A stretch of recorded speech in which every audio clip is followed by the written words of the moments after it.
macho artist. Ahead. Mr. Fogwe Rogers. National Buddha President. Chilo Mapi. Jambo Mitango Vera. Okay, you're German. Tande Boyala Longo Ngombo. Okay, you're German. Come to watch it. Nairobi. Beauty people. My mentor. But you are not German. Abisa Bukwa Mr. Fogolo. Ega Yanse Mamo Mokua Buddha President. Jeba Ogawala. Alanga German. Odo. I ain't no die. Go funny. Ego Jayo ni pele. I ain't no die. Go funny. Iyo ni pele. I ain't no die. Go funny. Ego sume. I ain't no die. Go funny. Eme ayo. Kampo kwe biya wamba. Eme ayo. Awe tunyo. Awe kuwe. Wesono toni kuwe.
Mr. Daba meeting killer, man of culture, USA, King John Ire, Tonga Mantum no forget, Mr. Jobashi, Tonga Mantum Icon, Madame Limba Vera Tampo, a promoter, no forget. I ain't no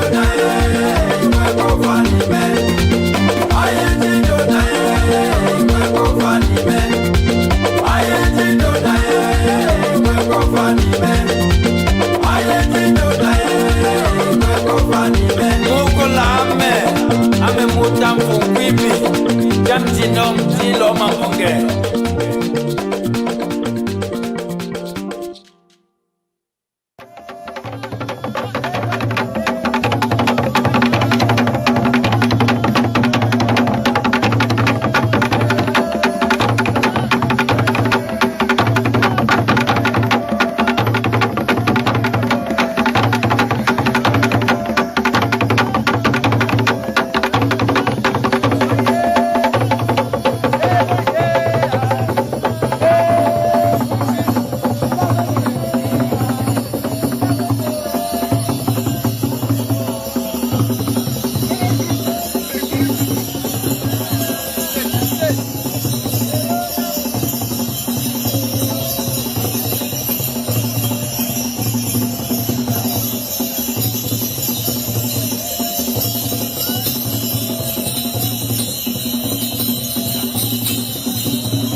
Anikosa Abambalo Mchelenya Bebami mbeta mbeta ngandi Bebami tambeta ngando Nisa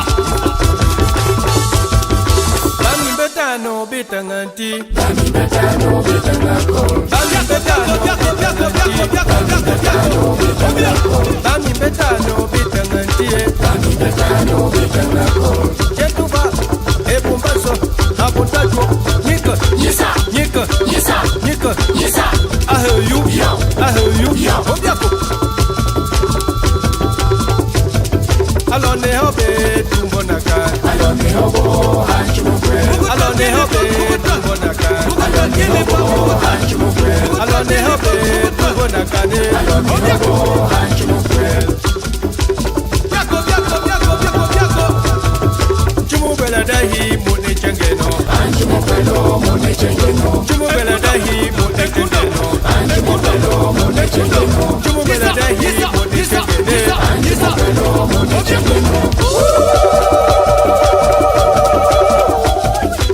Atko Nika Yesa I hear you I hear you Alone hobe tumbonaka Mani betano bitanga Chumubela dahi mune chenge Ibanga mbotanga ni kuwa Soya kodo koriti ya sai Mani betano bitanga kolo Beba Biako Mani betano bitanga ti Mani betano bitanga Mani betano bitanga ti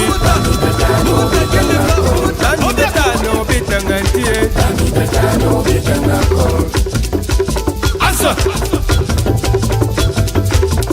Ewu mona Mangumba Ewu mona Mangumba Ewu moni e Mangumba Ewu mona Mangumba Ewu mona Mangumba Ewu mona Mangumba Ewu moni e Mangumba Ewu mona Mangumba Eba Alone hop Yesa I hear you Obiako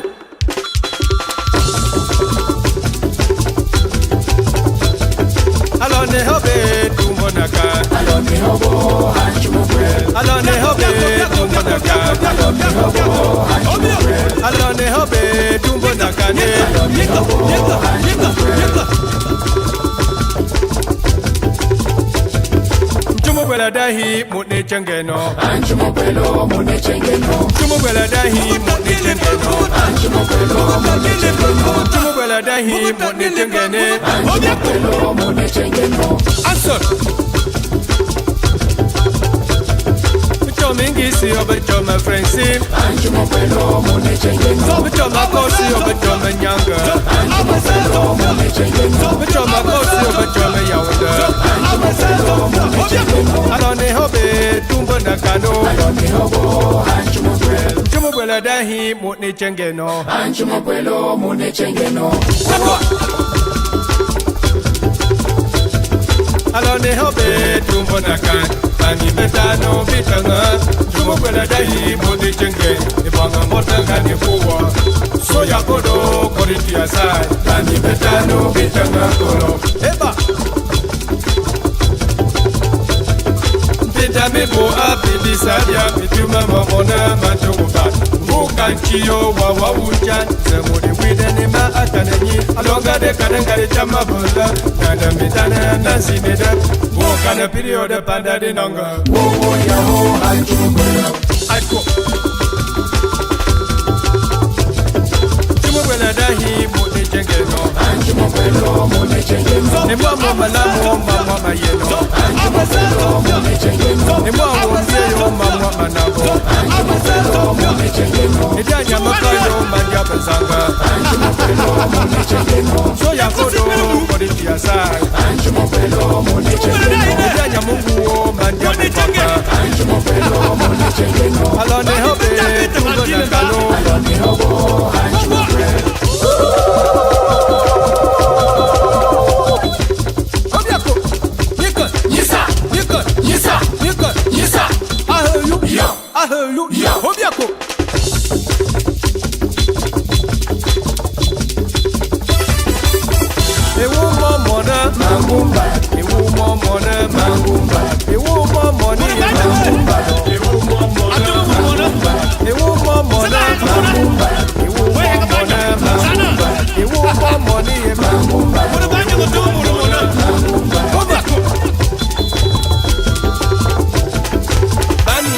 No bitanganti, bami beta no bitangako, bami beta no bitanganti, bami beta no bitangako, bami beta no bitanganti, bami beta no bitangako.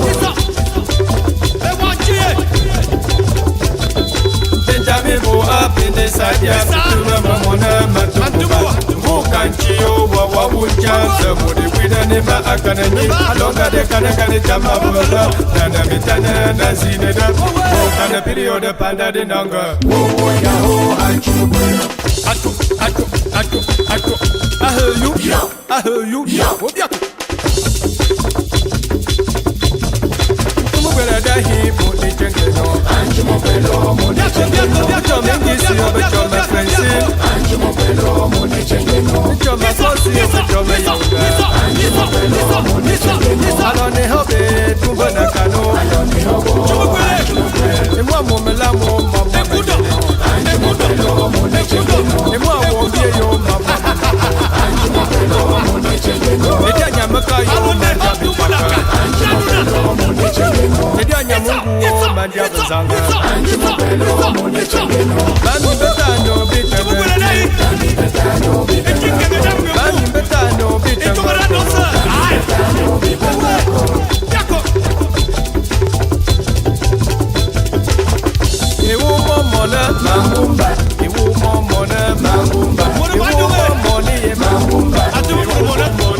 Exclusive from Bella's Records.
Mr. Fokwero Jazz, National Buddha Press Champion, Chilo Mapi, Jambo Mitanko Vera, Oyo Jaman, Tani Boya Longo Wengongo, Oyo Jaman, come to you one Press Nairobi, beauty people, my mentor, when you were not Jaman, Abisa Bukwaku, Mr. Fokolo, Ega Yasema Mukuwa, Buddha President, Paola, Alanga Jaman.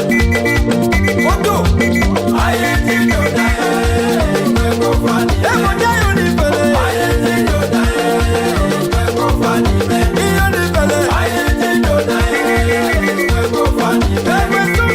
I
Samaritan. Isaac, von Ganjo, von of Giro, USA. Nico Bakila, my big brother, Holland. Mr. Daba meeting killer, man of culture, USA. King John Ire, Donga Mantompuro, no Fawake. Mr. Jobashi, Donga Mantom Icon. Madame Limba Vera Tampo, a promoter, no Fawake.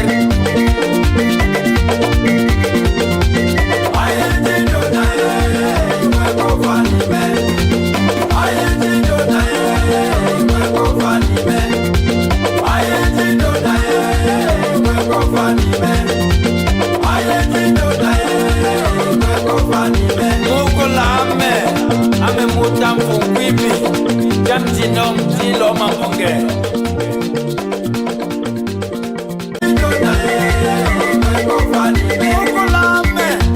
Mr. Cargo Josh, a good Samaritan.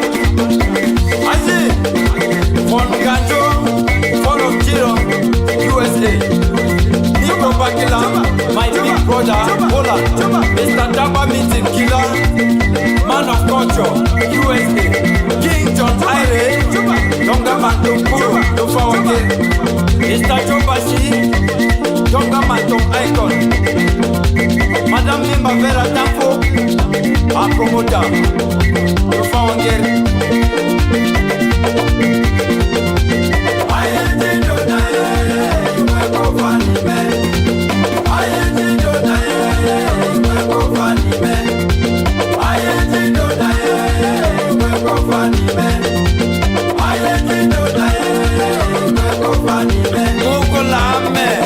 Ame mutam fungwibi jam jinom.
Mbale benge wu Goodbye my shoe Mbale benge wu Kumu manyu Mbale benge wu Tep telep tep Mbale benge wu Tep telep tep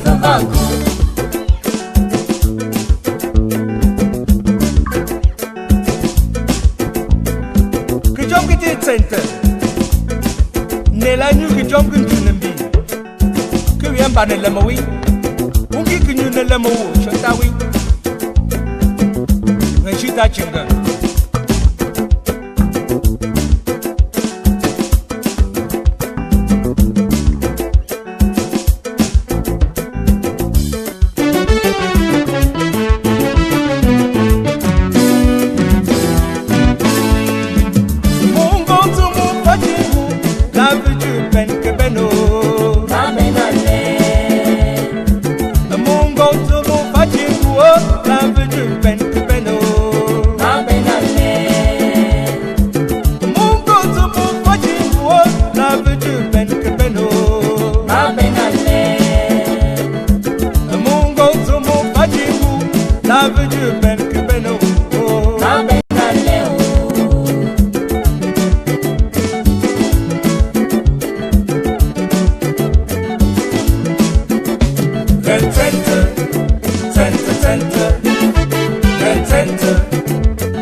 Good afternoon, fellow Ambazonians. Good afternoon. This 30th day of January 2025.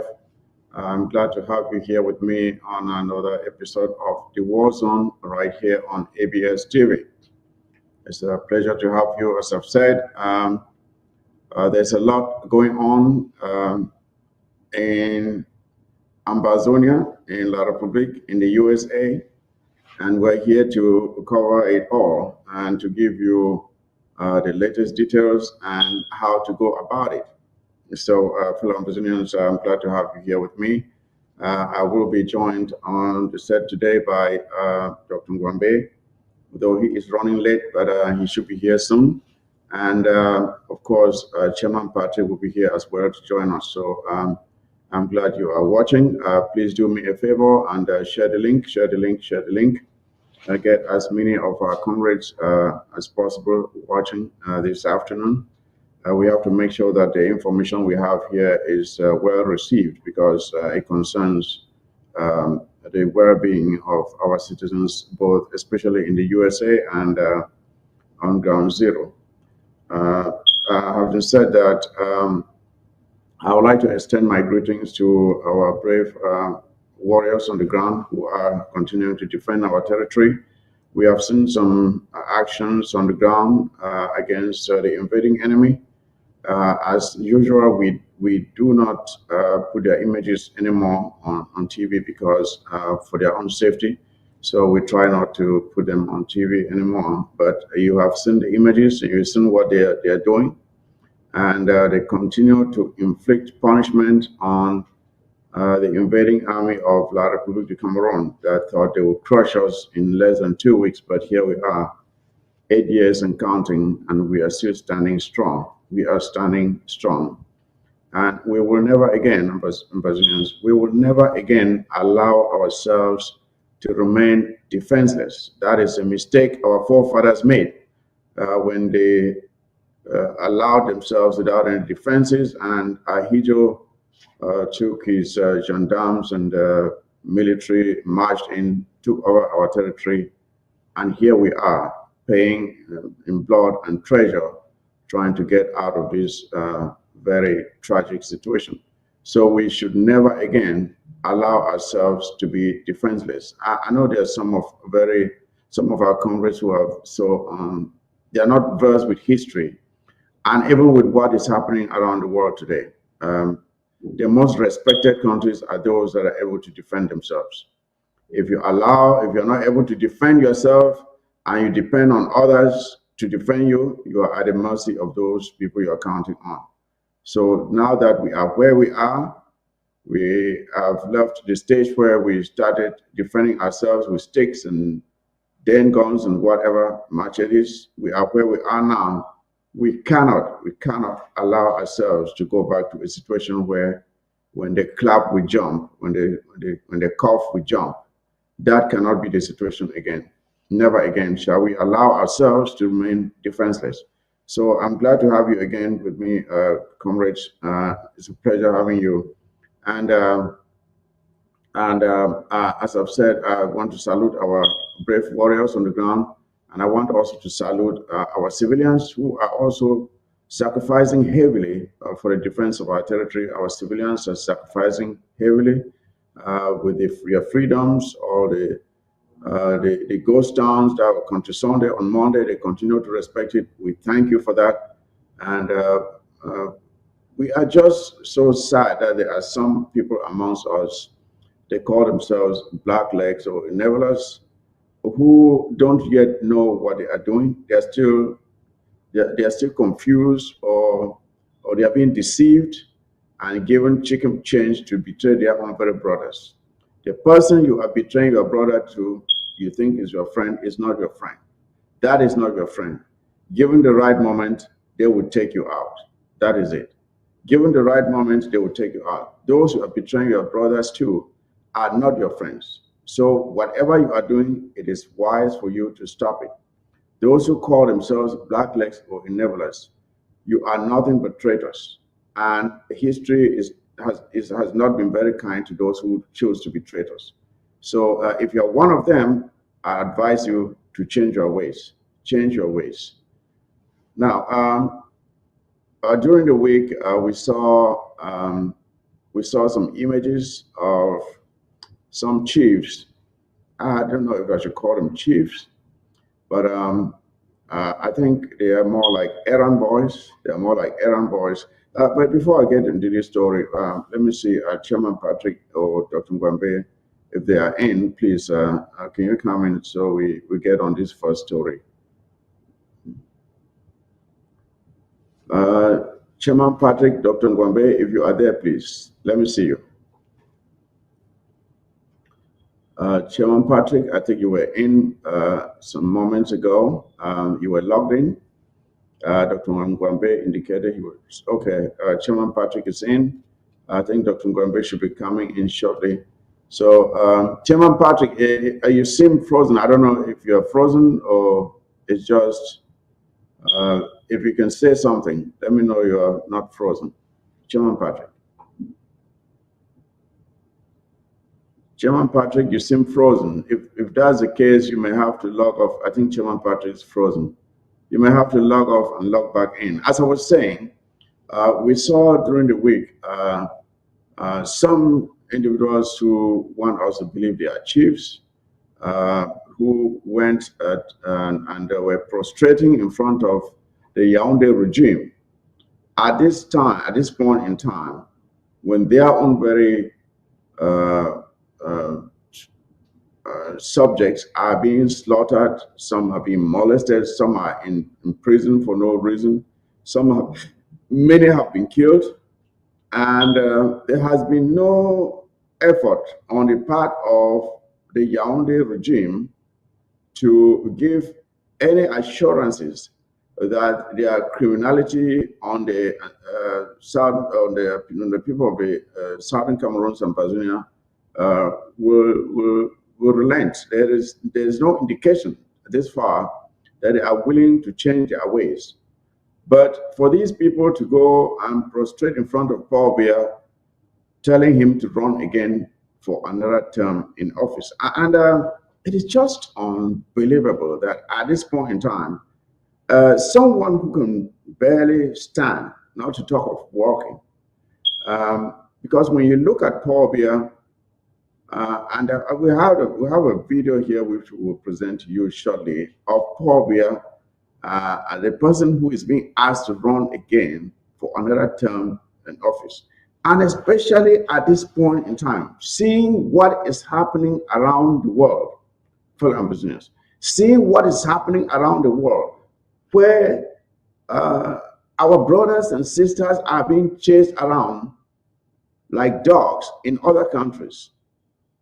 At this point in time, you will think that these people will reflect that no, this cannot continue, that we have to make sure that our people have a safe place at home where they too can be able to seek their own fortunes and be able to support their own families in safety and have some prosperity and have a chance to succeed in life.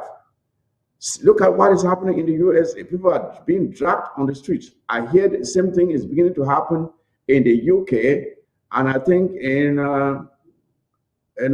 Italy. And you will think that these people will be more reflective of the plight that their people are suffering around the world. But these people are so shameless that they will go again and tell Paul Biya to run again for another term in office when he is not even there now. Paul Biya is not there. You hardly see him. But yet they will go and tell him to run again for another term as president of La République du Cameroon. Not that we really care, because we have already decided that we have nothing to do with them, but these are people that ought to care about the plight of our people. They ought to care about the suffering of our people. But they have decided to sell their own people for chicken change. And there's another video too, where I think it's somewhere in Bafoussam, where the people were so mad that their own chief went down to Yaoundé to collect his own money. And they went to his palace and burnt his cars and caused some destruction there. But it is so surprising that if even citizens of La République du Cameroon can be so upset as to do that, what more of Southern Cameroonians and Bazonians who have borne the brunt of Paul Biya's wickedness? What more? And you see some people who call themselves our chiefs going out and subjecting themselves, prostrating themselves in front of this diaper-wearing Paul Biya. When you look at Paul Biya today, and I think, I don't know if we can show that video of Paul Biya walking. I think he went out to a certain conference where there were other heads of state.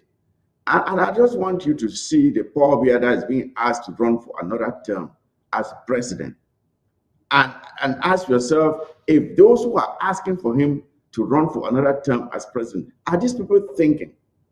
Are these people really thinking? Are they reasoning? Are their faculties intact? To ask someone who can barely walk. The last time Paul Biya came here to the US, yeah, that is Mr. Paul Biya right there. Look at the person who is being asked to run for another term as president. Look at him. That is Paul Biya. And this is not even a recent video. I think it was sometime early last year. Then imagine what he looks like now. Imagine Paul Biya now. This is Paul Biya, a vegetable. When you look at Paul Biya, he walks like a penguin. He walks like a penguin, or someone who is moonwalking. That is the president of La Republique of Cameroon, who is being asked to run for another term as president, for another 7-year term, for that matter, 7 years, another 7-year term. They're asking him to run for another 7-year term. That is the Paul Biya. Look at him. Just look at him. He can barely move his legs. When you look at this picture here, you understand that he has been helped on both sides and only allowed up to that point to walk, just like you are trying to help a child to walk, to make the first steps. That's how Paul Biya is treated now. They always hold him and only allow him to walk a few steps, and then he is helped again. We saw the last time he went to France. The last time he went to France, the same thing. Macron had to come to his aid to hold his hand before he could get to the door where he had to get into the building. Because if they had left him alone, he would have gone down on his knees. This is the person that people who call themselves chiefs, I call them errand boys, because our culture is now really being desecrated. Our culture that was once so much respected is being desecrated by these people who call themselves fonds and chiefs. It's been desecrated. What respect do they have anymore? When you see chiefs that are supposed to be with their people, to be honored and respected, these are supposed to be royalties. Now you run to Yaoundé and you beg for crumbs. And because you know you have sold your people, many of them just decide to stay there. They don't even come back again. They don't come back. We saw the other rascal who calls himself a fawn, who gave a so-called title to Etofis. He's not living with his people. You are living with the enemy, and then you call yourself a fawn. You are fawn to who? You are fawn to who? So this is what our culture is being destroyed with politics. Our culture is being destroyed with politics. And before long, we will not have any culture anymore. And this is very dangerous. Before the show started, I saw all the cultural dances that were being played here. And we have a very rich culture, And you could see how people were really enjoying the music. But then you look at those who are supposed to epitomize, guard, and protect this culture, the chiefs and the fonds. And some of them, I say some of them because not all of them are like that. Some of them are really a disgrace. Some of them are really a disgrace. And these people are supposed to be chased out. This is just a rascal. It's not a fawn. He doesn't deserve the respect or the dignity that comes with the title of a fawn. How can you take someone like Tofis and simply give him a title just because he has paid you some money? He has paid you some money. And this is the problem we have, fellow ambassadors. This is the problem we have. And I think it's time that those who are like subjects under these so-called fonds and chiefs need to stand up and speak up and, where necessary, banish these people from the land. because they are cursed to the land. Imagine what the gods must be thinking now when your culture has been sold to foreigners. You give titles to foreigners when they don't deserve it. It is something that must be condemned. It must be condemned vehemently. It must be condemned by everyone who cares about the protection of our culture. A people without a culture is a people without an identity.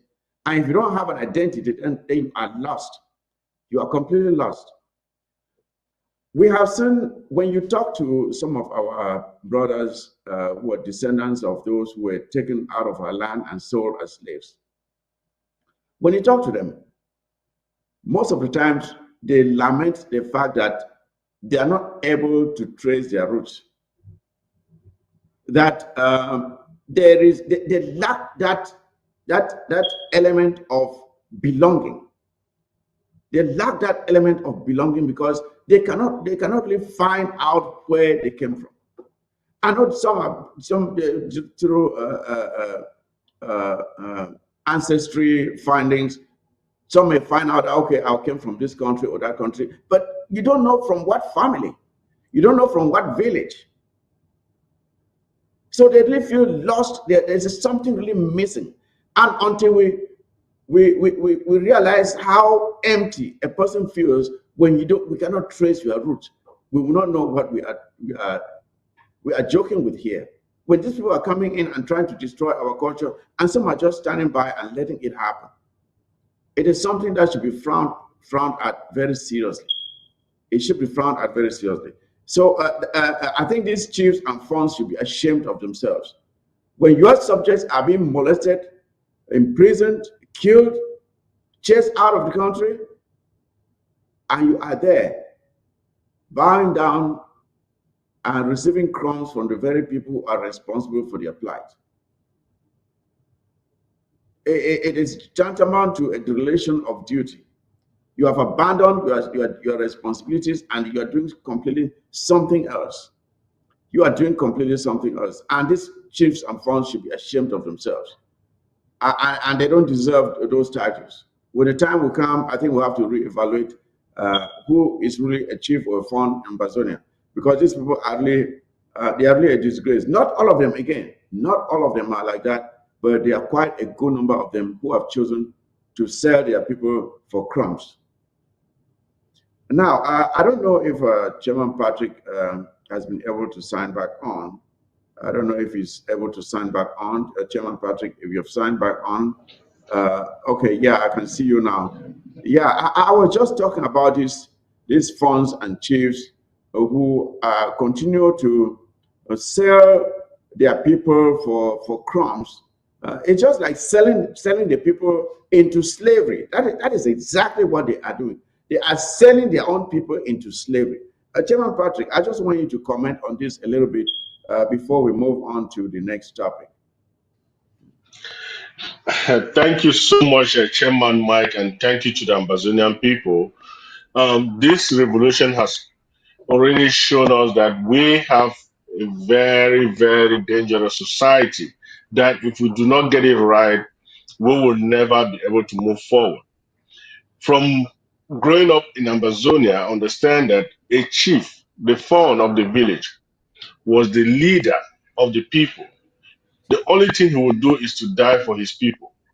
I used to think about the days that they were like inter-village or inter-quarter disputes, and you see the fawn walk up, they meet the other fawn, and they say, okay, this is not right.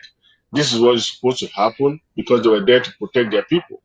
But now we are seeing fawns who can sit there and see somebody call for beer, who is not able to do anything for his own people, even the people of the South Province, who is not even able to make a decision in that country, but they are boldly going out there, forgetting that they are supposed to be representing the people, but they are out there telling this man that you can run for another term of office. It is so embarrassing to understand that even those who are living in that country, they are going through torture, but they will not speak truth to the authority. When you see a society that people can even See, I'll even give a clear example. This is just like when Omar Bongo died in Gabon. Omar Bongo was dead for months, maybe like 8 months before they announced it. So we are even living in a country, we are even talking about La Republic that the president has been demented for a very long time. I have a clear example when he was walking on the street one day, the wife was the one holding his hand to greet people because he did not know that people were even waving at him. So, but these people are bold, shameless to go stand there and say, oh, we want to give our motion of support for this man to run for president. 7 more years of what?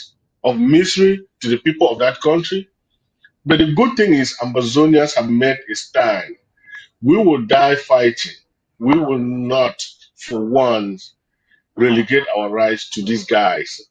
Even the so-called funds, when Ambazonia is here, we respect our traditional authorities, but some of them will not lay foot in the Ambazonian land. And we will make sure they live wherever they are and they can keep giving the motion of support to the so-called president. Even if he's dead, they can still give the motion of support and move forward because we do not want people like that. I want to see a fund. If I can remember right, this revolution has gone on for 8 years. There's one fund that people have respected in Amazonia is the fund of Bafut. He never left Bafut. He's never been out of his territory. The military has been into his palace so many times, thinking they are Amazonian. He has stayed there. He did not leave. But all the other funds thought going to Yaoundé to sit there was a means for them to go get refuge, begging for crumbs from somebody that doesn't even have his own to give them. So again, this is our moment, and we are going to take it by force. We do not have to wait for our leaders, the so-called funds, to even fight for us because they don't. They are fighting for themselves. Absolutely, absolutely, Chairman Patrick. As you rightly said, the funds and chiefs are supposed to be the custodians of our culture. That is what we always say. They are supposed to be the custodians of our culture. And when you now leave your territory and you go and you are hiding under Bobia's diaper, it completely takes away from the dignity that comes with that title.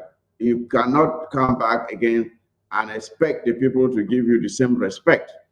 You see, so this is something that uh, I don't know if they can change at this point. I think they're sold already because if you've, it's like you've taken bad money, your hands are already soiled.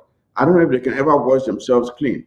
But it is just pitiful that these people will stoop so low as to do what they are doing right now. Just look at Paul Biya, a man who came here and was passing gas like a horse and was visibly confused, didn't know where he was, asking, who are these people? Are they important people here? When he was told to make a speech, he said, why? Why should I make a speech? And that's a person who is expected to run a country. We know how demanding it is to be a leader of just a group, not to talk of a village, then a country, with all of the complex decisions that a president is supposed to take on a daily basis. You are supposed to be able to jump up at 3 a.m. in the morning and respond to critical issues affecting your country. And a man at 92 years old is expected to do that. How shameful. You need to see the videos out there of other people, even African countries, making a mockery of the people living in that country. I don't know if the alcohol they drink so much that has completely hypnotized them and they cannot even think straight. But whatever it is, it's so sad. It's just so sad. There's no other country in Africa that is as bad as Cameroon right now. There's no other Chairman country that Mike, comes close. There's none. Yeah, Chairman Mike, yeah, one, yes. one thing we saw a clear example in June of 2024 when the United States had a simple debate with their president who is 81 years old. Uh-huh. He was not able to perform during that debate. And what happened? they told him, you need to step down and let a younger person run. Even though, yes, the Democratic Party lost, but they did the right thing for the country. It's not Absolutely. like Biden would have still done a better job than what Pobia has done for the 2 years. But not able to do anything for some people. But they're pushing for him to run for another term. I still do not get it. Is he running for another term of misery or another term of prosperity or something? What is his vision? At 91 years old, 92 years old, what does he care about in that country? So it's so unfortunate that these people have lost their mind and they don't even want to take responsibility for anything that's going on in that country. Yes, that's it. Let's look at another very funny story here, Chairman Patrick. This one of this guy who calls himself Msala Emmanuel. Msala Emmanuel. I'm sure you know that he has written a certain so-called letter with the names of a good number of our comrades on that list, and to him, he is saying that the U.S. government should deport those that he has put on that list. And I want us to look at this letter. And the reason we are talking about this is not to give relevance to whatever he is doing, but it is only to draw the attention of our people, some of whom are kind of frightened and are very concerned. We just want them to understand that there is nothing to what he is doing. There is nothing to what he is trying to do. It won't give, it won't, they will not succeed in deporting a single person to that godforsaken place called Cameroon. It's not going to happen. And I would like for us to really break it down so that people can understand why whatever they're trying to do is just not going to happen. That is why I want us to take a look at it, Chairman Patrick. So we'll be talking about it. But before I do that, I want to say this. The stupidity of Salah Emmanuel's letter that he has sent is just so appalling. It's so apparent. He has done a very sloppy job of putting together the list in the first place. Just look at the list. When you look at the list, you will realize that there are some of our comrades who are not even in the United States on the list. I'm sure you have taken note, Chairman Party. There are some of our comrades on the list who are not even in the United States, but he has put their names there. And my question is, let's assume that the US were even going to consider such a thing. And he puts the names of people who are in Europe and in other parts of the world on the list. When you do that, how do you expect the US government to think of you? Say they take a name like, say, for example, Prince J. Car. Prince J. Car, who is not in the US, you put his name there, and somebody at the Department of Homeland Security takes the list and is going through. The first thing they will ask you is, why are you giving us these names if you can't even do a decent job of selecting the names of those who are in the US? Why do we have to go doing your own job for you, sorting out names that you really want deported, when you are not capable of knowing who is actually within the US that you want deported? That's even the first case. That's just the first case. He did a very sloppy job of putting together his list, and there are names of most of them, if not all of them, are either citizens of the USA or permanent residents of the USA.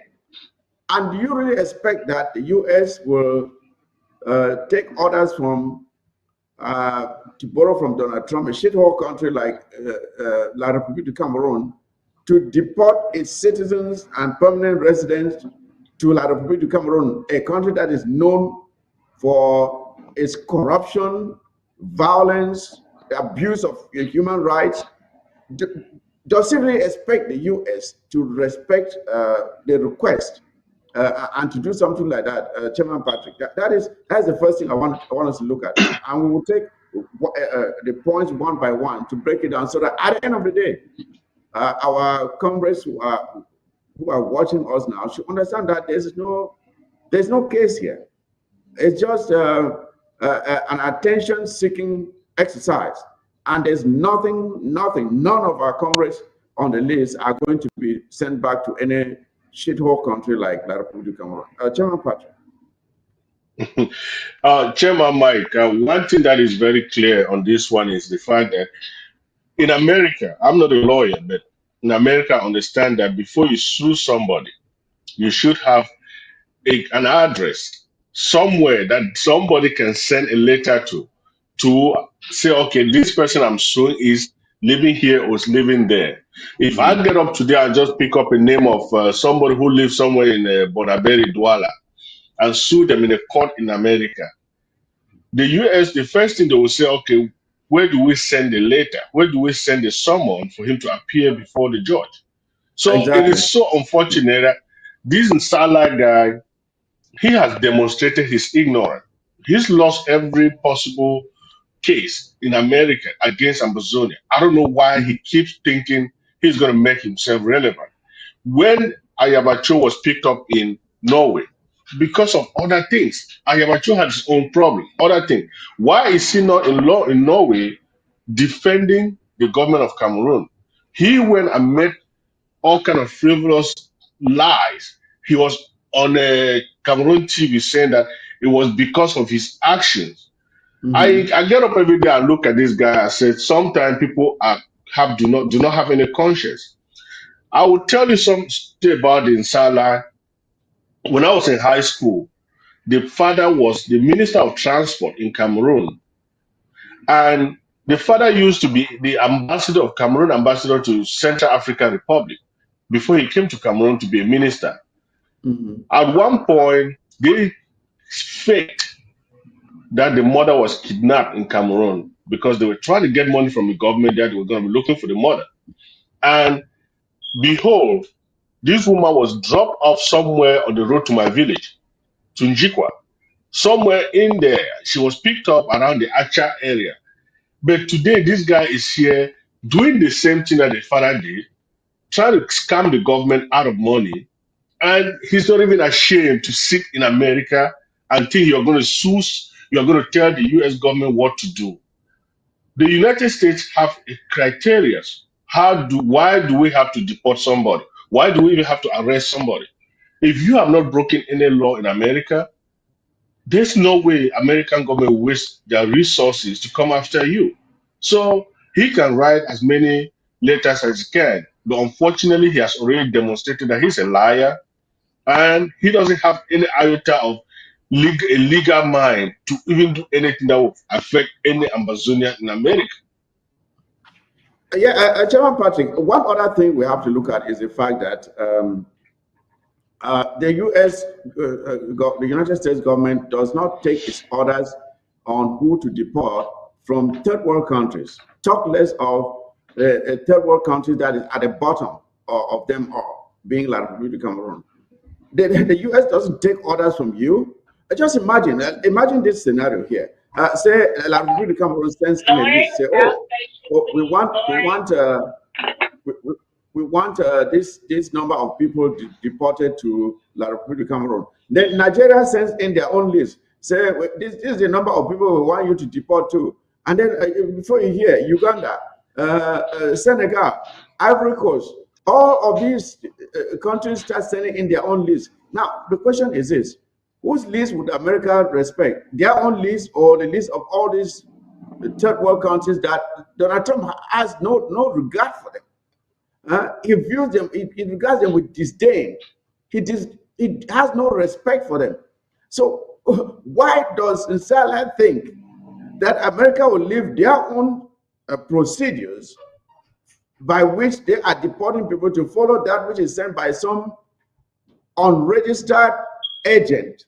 Because Nsala does not even have the credentials as a lobbyist to present the case that he's presented. He's not registered in the U.S. as a lobbyist. So he's writing a letter on what grounds?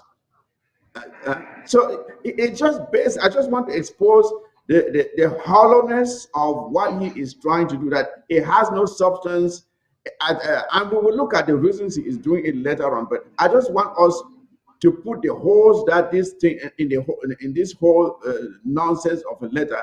Let's put as many holes in it so our people will see how empty this guy is. He has no credibility. He has there's no legality in what he's trying to do. So, like I've said, Chairman Patrick, what if every other country around the world sent in their list? Which one would the U.S. government respect? Well, the unfortunate thing here is the United States, everybody that walks into this country, they take all your information at the airport. Even if you Mhm. come through the port of entry, the south port of entry, they know where everybody is in America. Before they even started talking about it, deporting people or repatriating people to their countries, they already have a list. They already Mhm. know where these people live and they know why they are deporting them. The United States have not talked about we're just going to pick up anybody. First of all, as a United States citizen, there are criteria. This guy needs to even read the American legal uh, code to understand that you cannot just pick up an American citizen and drop them in another country. When No, somebody no. become a U.S. citizen, you do renounce the citizenship of the other country. That is why you become an American citizen. So I'm still I'm baffled. And one message I'll give in Salah is your sister defrauded the US government of over how many hundred thousands just because of your fraudulent About lifestyle in your 2.5 family. million. Well, 2.5 million. Okay. 2.5 million. Why Yeah. can he not be finding a way to defend the sister? I want to advise him. There are possibilities as a U.S. citizen. If she renounce her U.S. citizenship and want to move back to Cameroon, they might give her a shorter sentence and send her back. Maybe he can do that so that the sister can have some freedom. No, Chairman Patrick, for your information, the sister was already tried and sentenced to, I think, 24 months in jail. That's 2 years in jail. She is sitting in jail as we speak for defrauding the U.S. government of 2.5 million. And I think he was charged with bank fraud and all other charges. She is sitting in jail right now. Nsala cannot defend his own sister, but he wants to come and pretend here to be a lawyer. Your own sister is sitting in jail, young man. Go and defend her first. When you're done defending her, then you can come and do whatever. The only thing is that he is dealing with a gullible government, a desperate government, and he is, like you said, the family has a history of fraud. So that is what he is doing. I see Dr. Mwambe, who is in here, and I would like for him to chime in as well, and to give his own perspective on what this guy who I consider him, he's just a charlatan. Okay, he's a charlatan, a con artist who is simply taking advantage of ignorant people like their Tang and Jipals and making money out of them and delivering nothing. Like you rightly said, Chairman Patrick, this guy has sued Tapan Avo and he could not succeed. Tapan Avo turned around and sued him and won. He sued Comrade Chris and got nothing out of it. There is not a single time that this guy has sued an Ambazonian and won a case. So he has a track record of failed cases that he continues to file against Ambazonians, and he continues to lose every single time. Dr. Ngwambe, I want to hear your perspective on this. Yeah, Tom, Mike, Chairman Patrick, and my fellow Ambazonians, good afternoon, good evening, and good morning, wherever you find yourself. And Happy New Year to you all, because I know it's been a while since I've been on set and had an opportunity to have a conversation with my beloved people. So with regards to this Sila issue and to those our brothers and sisters who are on the letter that he sent out, all that is doing is throwing, water on a duck's back, because what he has instead done is he's given a badge of honor to those who are on the list, like the Comrade Chris's, the Dr. Sakos, and the Prince J. Cars, and all our other, the Reverend Ma'a songs, Bishop John Egewan, all our other brothers and sisters who are on that list. He's just given them a badge of honor, indicating their resilience and their commitment to freedom. And he's instead pointed out how much of a shameless traitor that he is. And for Americans who would be looking at him, and for those who know American history and what America went through in order to get its own independence from Britain, this Nsala guy would be a traitor. He would be one of those who would report George Washington, Paul Revere, Thomas Jefferson, and John Hancock, and all the founding fathers of this country. Nsala would be one of those who would report to these great men to the British. Nsala would be one of those who would report to these great men and women, our African-American brother Crispus Attucks, who helped the American revolutionaries gain their freedom too in those days with the African spy network that existed amongst the servants who were working for the white Americans in those days. Nsala would have reported all these people to the British. Mm-hmm. If we were to look at the historical context and the historical reality of the actions, that's what he's done. So this guy is the biggest traitor to freedom-loving people of Ambazonia and to the freedom-loving people of the United States of America. And he definitely does not understand what freedom is. As a matter of fact, I would even go as far as to say that this Nsala guy would even have probably most likely reported our brother, Dr. Martin Luther King Jr., who was, and all the other people who were engaged in fighting for civil rights and equal rights for our African-American brothers in this country. If he was in South Africa, Nsala would have reported Mandela to be picked up by the racist apartheid South African government. That's the company that Nsala is keeping in. And it's very disgusting and it's shameful. And I want my brothers and sisters who are on that list to know that you all are in great company. All of us Ambazonians who believe in freedom and liberty, we are in great company because we're on the side of the George Washingtons, like I said earlier, the Paul Reveres, the Thomas Jeffersons, the Nelson Mandelas. That's the side of history that we're on. We're fighting for the freedom of our people who have been underrepresented, who have been marginalized, who have been disenfranchised, who their regions have been undeveloped, who have been denied equal access to opportunities in a country that we're supposed to be. And then, unfortunately, on top of that, worst of all, we're in annexed territory just because of this stupid geopolitics that existed back then, where they were trying to balance this communism and capitalism nonsense, and they unfortunately associated our territory as probably leaning towards communist tendencies, and they affixed us to the stupid nation of La République du Cameroon by not giving us a proper outlet during the plebiscite. And because we didn't have a military, La République du Cameroon took advantage of that situation, violated the federal constitution, rigged the referendum that they conducted in 1972, disbanded the House of Droit, all those things that they did to disenfranchise us, got rid of our banks, got rid of our economic activities so that we would be enslaved to them. And then they've underdeveloped us all this time. And now we're forced to fight. I would like to add, for people who don't know, this is a country of law. This is not like La République du Cameroon that picked up our brother Abdul Karim, who was engaged in peaceful activities, and they jailed him up to this time for doing nothing. What did Abdul Karim do that he is imprisoned by La République du Cameroon? What did our brother Mancho BBC do? Mancho BBC was exercising his rights to protest, right? What did Mancho BBC do and all the other people who were locked up? What did our brothers Sisipwa Yutabe, Fidelis Ndeche, and all our other gentlemen who are locked up, what did they do that they are jailed now? And I would even add that because this country is a country of law, any Ambazonian who believes in freedom and justice, if they end up in any situation, they just need to point out to the American government that it's simple. La République du Cameroon is not a partner for peace, right?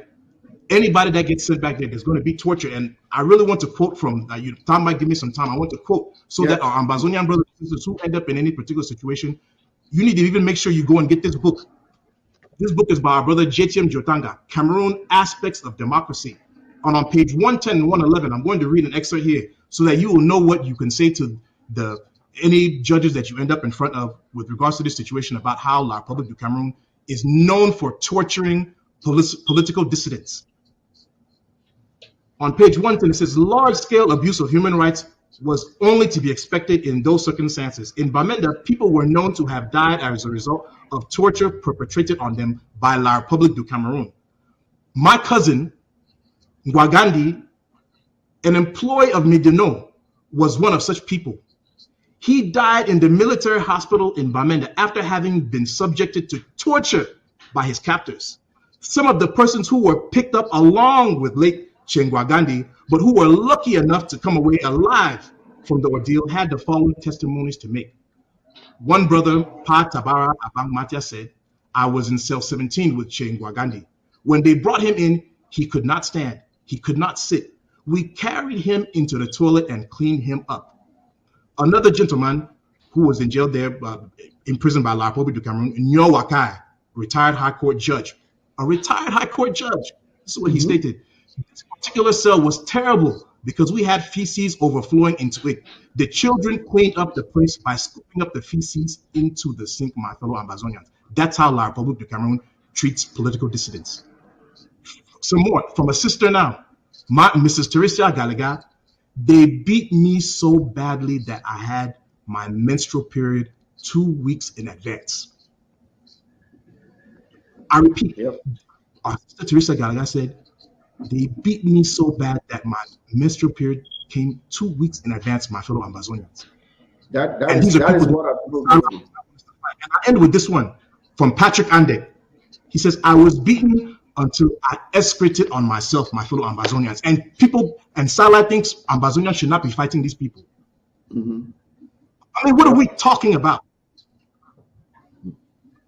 This is what people are going through even as we speak. Have you heard about the living conditions in Kondingi?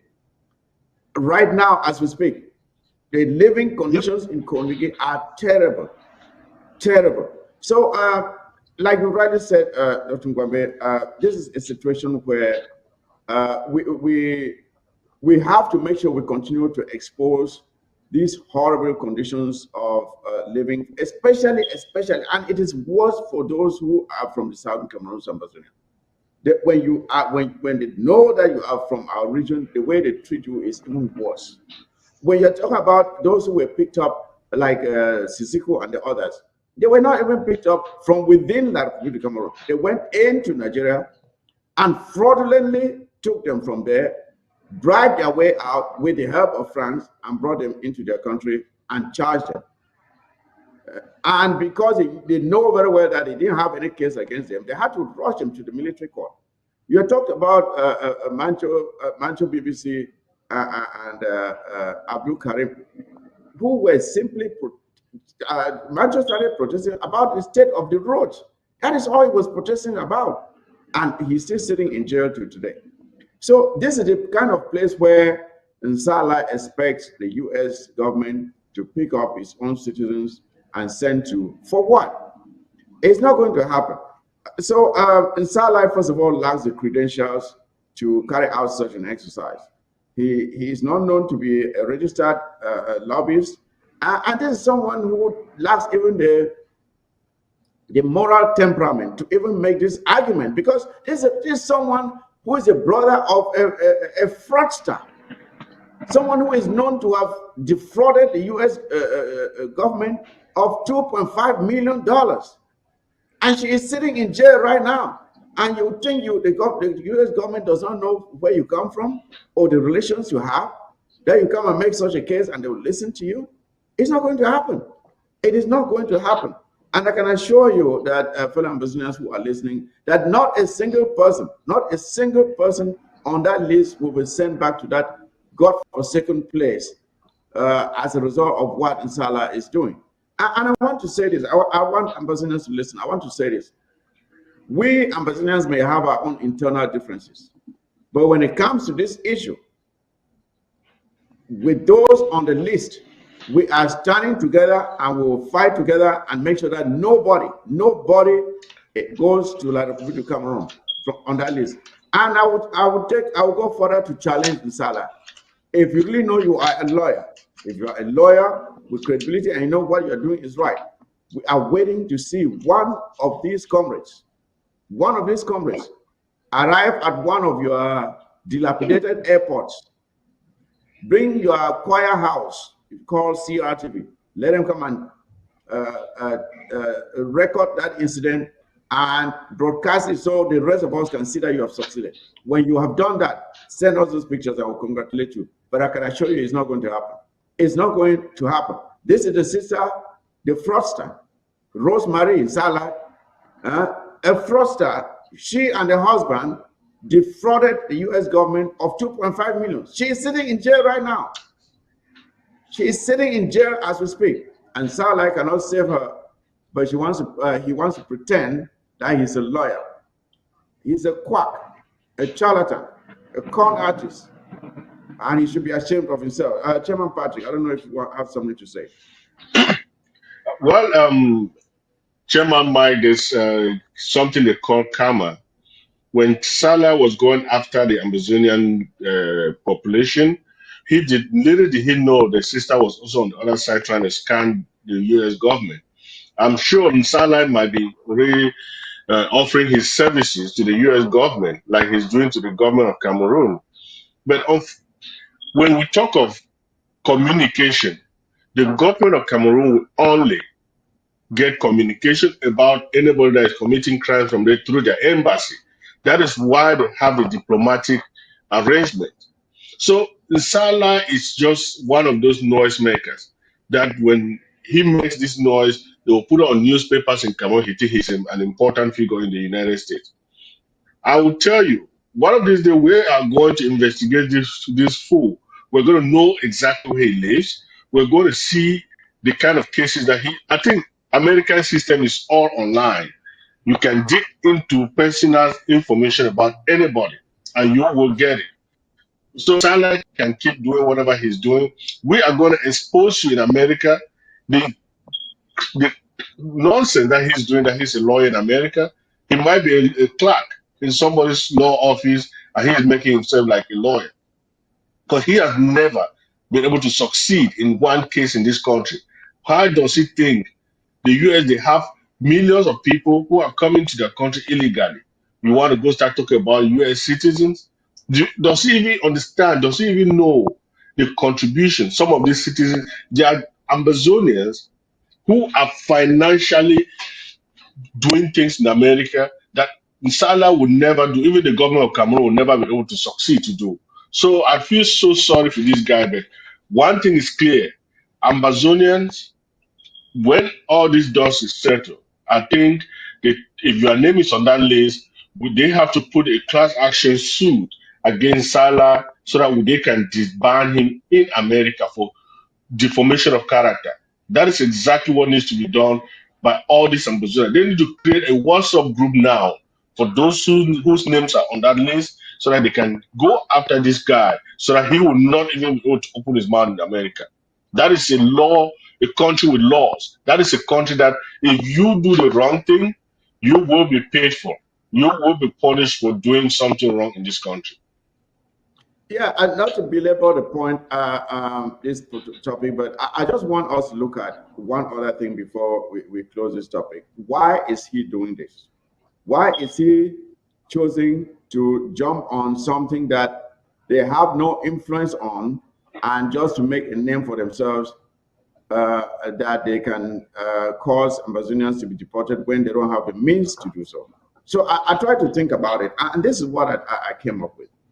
I think we have recently seen the news of some desperate La République du Cameroon citizens and some sellouts within the Southern Cameroons pleading that Paul Biya should run for another term as president.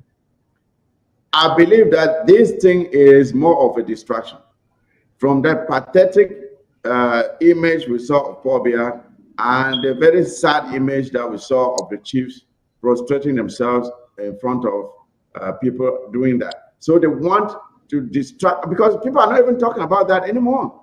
Nobody is talking about it. It is now all on Salah and people who are being expected to be deported from America to La République du Cameroon. And I can show you that the list that he has put out there, nobody will go back to that damn country from that list. I can assure you that.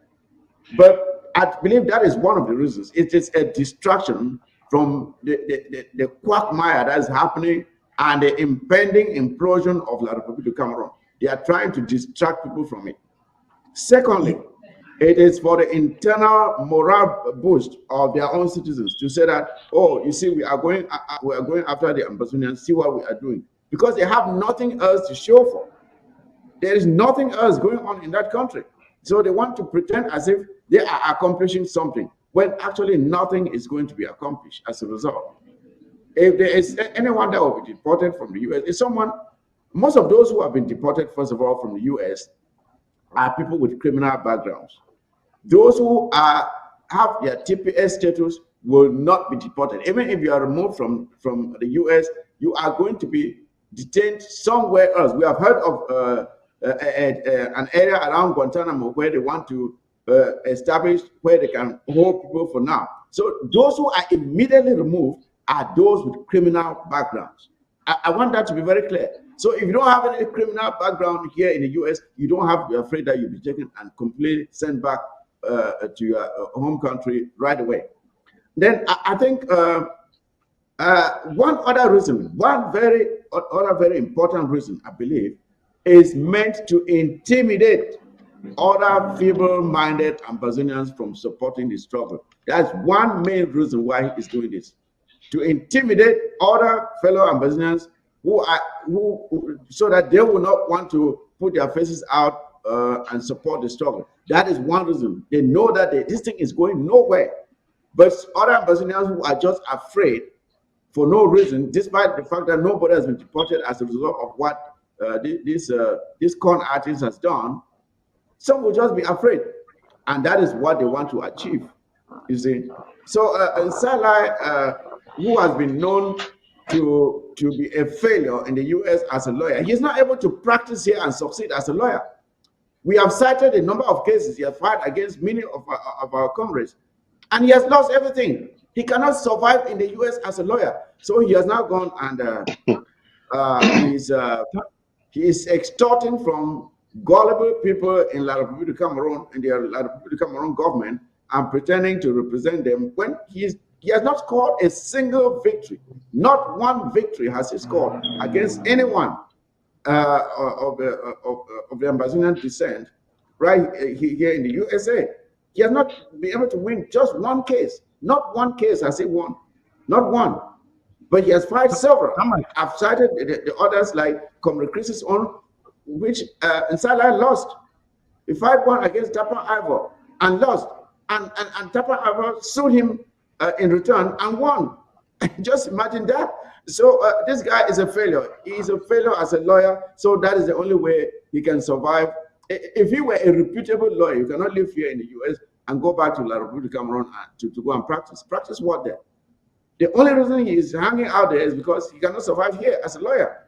That's the reason. So as I said earlier, Nsala is a charlatan. He's a con artist. He's a failure as a lawyer.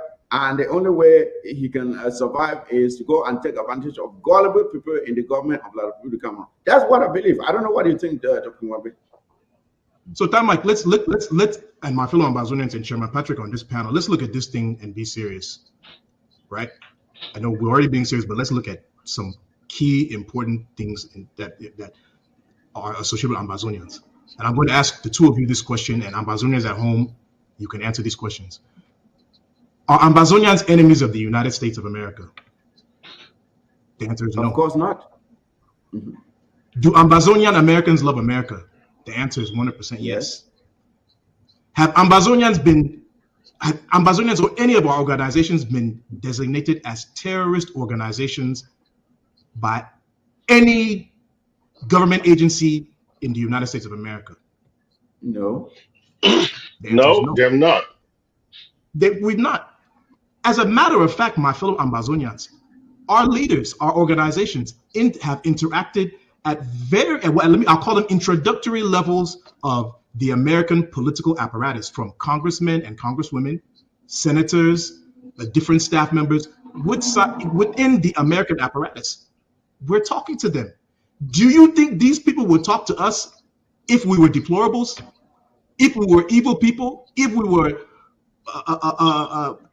not like our Burkina Faso people who are upright? Would the American political system, would they be talking to our representatives in the various organizations that we have that have been engaging them? Would they be talking to us if we were people who were not worth talking? If we were like Al Qaeda, if we were like ISIS, would the United States government be talking to us? I mean, so sometimes when I read some of these things, this thing, as you all have correctly pointed out, it's showboating. He's trying to justify to those people who, in La République du Cameroon, who want to give out free money that could be used to be building classrooms, giving free healthcare, free education, free books, electrifying communities, adding water. They're giving money to this guy who is in America.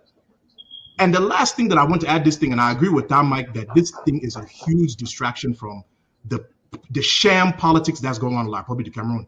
La Republique du Cameroon is, you all need to just probably elect Chantal Biya as your president, because it seems as if she is really the brains and the backbone behind the leadership. Because if you see in all the pictures that Dictator Biya goes to in his international conferences, you see all the male presidents of African countries standing there, and she's the only woman standing in those pictures. So what is she doing there? Is she holding up a feeble and weak president, or is she maybe the real brains behind of what is going on in La Republique du Cameroon? And if that is the case, women are very capable leaders. Women are very competent leaders. Chantal Biya seems like a very nice lady. Instead of you all in French Cameroon, my French Cameroon brothers and sisters, instead of you all playing this game where you have the Dictator Biya embarrassing you all left and right, maybe you all just need to go ahead and elect Chantal Biya as the first female president of La Republique du Cameroon, so that we can stop having this facade where she's in every picture where we do not see any other first ladies in the pictures of the male presidents that are standing there. That's what I would propose to you all. I yield. Absolutely. And to add to your point, Dr. Gwambe, before I pass the microphone to Chairman Patrick, we know of terrorist organizations around the world. We know those that have been labeled with that name. And I don't see any of them walking the corridors of Washington interacting with congressmen and senators. We do that. We do that. We interact with them. I don't see any Al-Qaeda or ISIS in Washington, D.C. or their representatives, resident here, coming out on live TV and talking right here in the USA. None of them does that.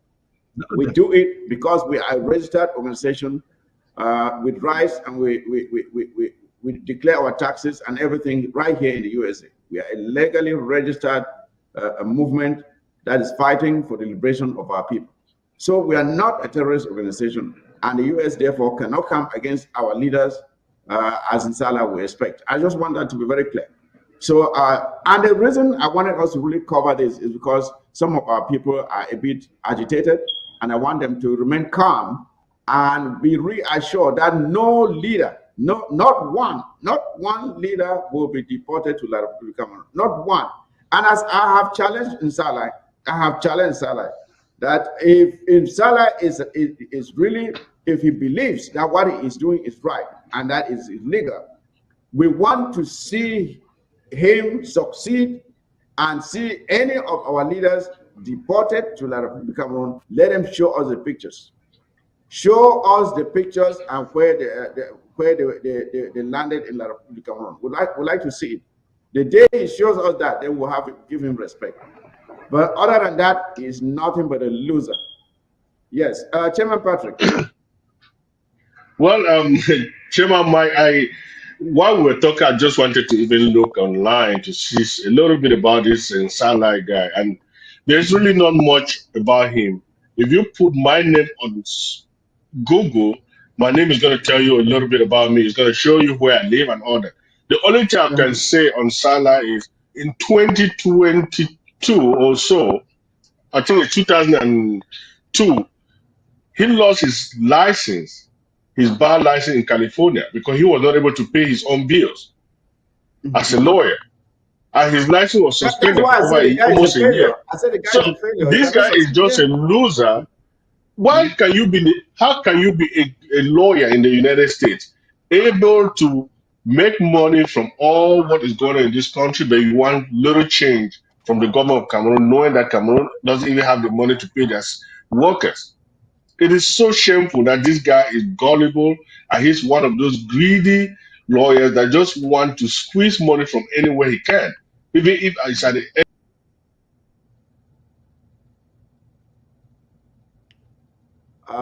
he will take that money and come and lie here that he's suing the Ambazonian people. But unfortunately, in Salah, you are from the northern zone of Amazonia. We know that. But remember, a revolution is not a physical project. It's an idea. And whatever comes out of this idea is never going to stop until the people get what they want. Think about all the revolutions in this world. You will pay for what you're doing to the Amazonian people. I'm sure you don't even want to go back there. And what you've done, you've even exposed to the US government what the Amazonian people are going through. They are going to find Exactly. out, right. why do you want these people to be deported? Why do you want, how will you give us names of some people to be sent to Cameroon, knowing fully well that Cameroonians are running away from that country? The US might have over 2, 3, 4,000 cases, asylum cases of Cameroonians in their courts. No, and the only reason they are running away is because there's some kind of a civil war going on there, or the Amazonian revolution. So if you are doing that, you are adding evidence to support their cases at the American court. That's right. That is a good question, Chairman Patrick, because the bottom line is, okay, why are you so eager to have these people back? Because when people are jumping away from your country, it is an indication of the fact that things are not well. Either there's violence, the civil rights situation is poor. So you are asking for these people to come back, and we know what has happened to those who have been brought back to that country. We have spoken here, Sisiko, Ayutabe, and others. Where are they now? They are sitting in Kondenge. So you don't want these people to come back because you have anything good in store for them. You want them to come back so you can persecute them, so you can jail them, so you can torture them. That is why you want them back. And you think the U.S. government, being a place that respects human rights, will do that? That's not going to happen. And I want us to talk to tilt a bit and talk about those of our brothers and sisters whose situation may not be very stable here in the U.S., and to give them some advice on what to do to make sure that they stay here and that they are protected.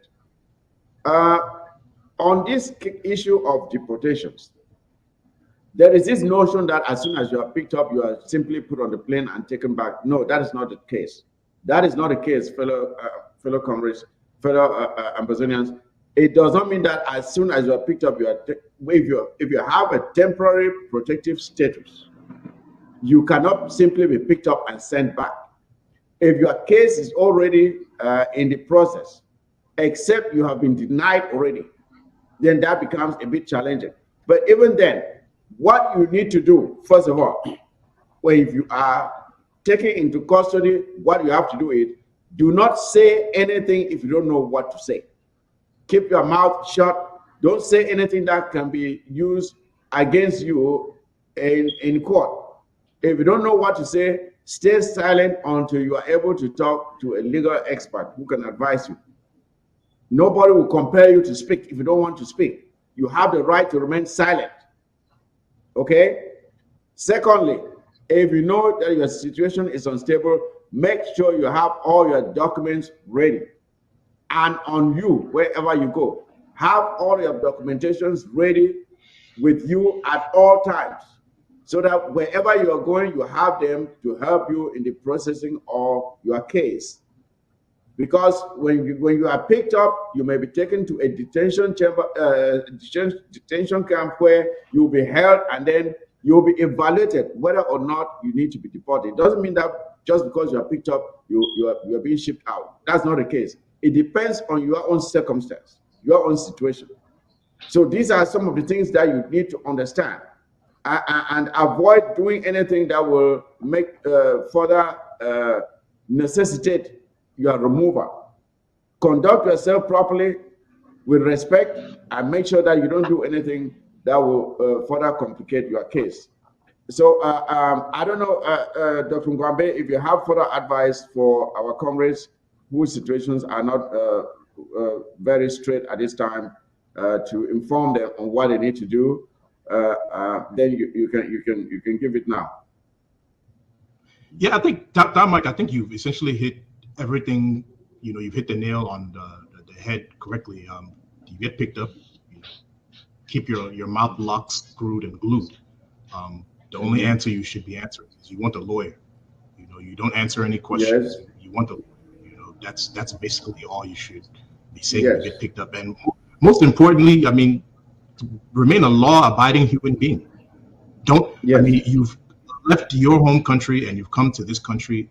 Do not be engaging in mischief that, you know, you could have remained in your own country and be doing. You know, that's the other thing. So I think there's not really much to add to what you've said, Don Mike. What Don Mike has said is 100% correct, and I have absolutely nothing else to add to that. Yeah, and if possible, please just gather enough evidence of all of the atrocities that people go through when they are sent to La Republic Cameroon. Yeah, and as this interim government has already stated that if you find yourself in a situation where you don't know what to do, reach out to this interim government for advice, for counseling. It is free. Nobody's going to charge for it. But reach out and get necessary help that will that can get you out of a sticky situation. And as I've said, gather as much information as possible that you can present to the authorities here to support the reason why you must not be deported back to La Republic Cameroon. Get as much information as possible, have it ready to be presented wherever, and have it on you at all times, because you don't know when you may come in contact with the authorities.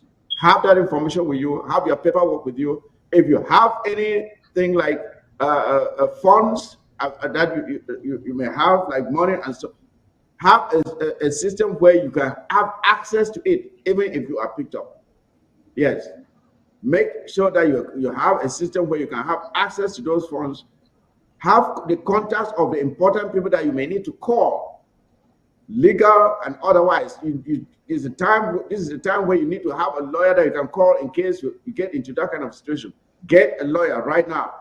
Secure the services of a lawyer on standby, so that they will be able to reach out and intervene on your behalf. Those are the things that you need to be doing now to make sure that you protect yourselves.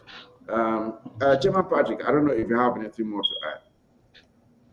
I think you've basically said most of what people need to be doing, but the American system is a legal system that if you have a lawyer, you have the right to be defended for any crime that you've committed.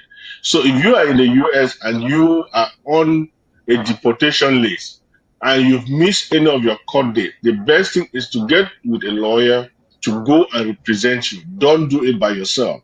We know sometimes some of our people think they can do it themselves. That's why most people are on the deportation list. And the other part of it is, if you are on a deportation list and you have a lawyer, then you should be figuring how you can change that lawyer. Some of these lawyers do not, especially some of the lawyers who are like in Salah, who think they are just going to get money from people. Find a lawyer that will go there and make sure your stay in America is extended, and you have the right to present yourself with clear evidence why you have to stay here. And if going back to La Republique, you will be prosecuted. We saw the last time Amazonians were sent back to La Republique, they picked them up at the airport and went straight to Yaoundé. What for? Nobody knows. Some of them might have ended up in jail. That is not a country for any young man who has found his way out here to make a better life for themselves to be. You cannot be in La Republique. That's not an area for any young man. No. Just to so we are just here to help Amazonians, even not just Amazonians, Africans that are living in this country. I would say 98 or 97% of Africans living in the diaspora in the United States are very hardworking. They are here Yes. because of the circumstances that they have all gotten themselves into. And the advice to the US government is, you need to start asking, why are these young people leaving their territory? Why are they not building their own country so that they can live there? And that is what the diplomacy has to come in. Diplomatically, ask the ambassador what is that going is on. something that, yeah, you're very right, Chairman Patrick. That is one thing Yes. that we hope that these governments will realize, that the best way to stem immigration is to help stabilize the areas where these people are coming from. When you That is the allow whole the thing. characters like Paul Biya to sit there for decades, and they make the situation so bad that people cannot stay in that country, then people have to leave. Not only is it not stable economically, it's not stable in terms of safety.